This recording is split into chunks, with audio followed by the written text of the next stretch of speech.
در غمت نیمه شبان، در غمت نیمه شبان، عشقی ترم سوزان بود. نفس سینه زی شام تا سحرم سوزان بود.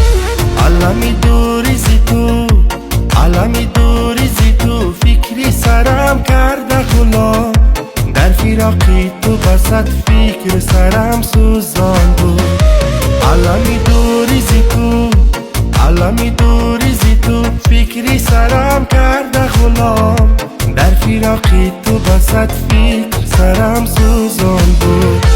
در فراقی تو بسد فکر سرم سوزان بود.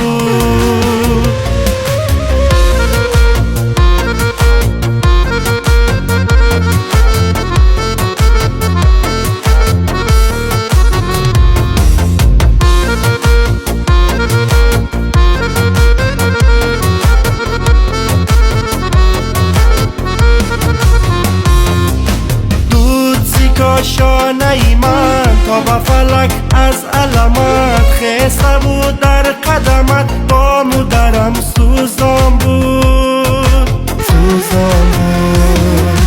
دود سیکا شانه من تا به فلک از قدمت خیسته بود. در قدمت با مدرم سوزان بود، سوزان بود. در گرفتاری مهری در هوسم چی بسا آه کشید و جگرم سوزان بود. در گرفتاری مهری تو و اندر هوسم چی بسا آه کشید و جگرم سوزان بود. چی بسا آه کشید و جگرم سوزان بود.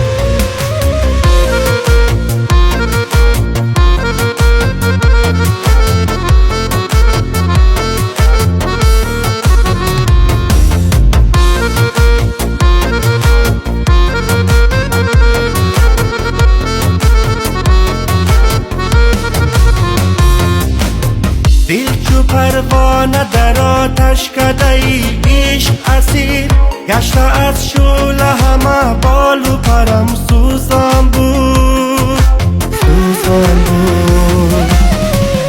حالی بیچاره یوسفی همه شب رشک و حسد ای ایجادی دوست بیت قلم سوزان بود.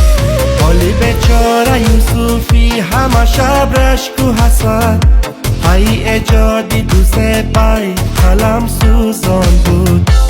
ای ایجادی دوست بیت قلم سوزان بود. در غمت نیمه شبان، در غمت نیمه شبان، عشقی ترم سوزان بود. نفس سینه زی شام تا سحرم سوزان بود. عالمی دوری زی تو، عالمی دوری زی تو، فکری سرم کرده غلام. در فراقی تو بسد فکر سرم سوزان بود. عالمی دوری زی تو، عالمی دوری زی تو، فکری سرم کرده غلام. در فراقی تو بسد فکر سرم سوزان بود. در فراقی تو بسد فکر سرم سوزان بود.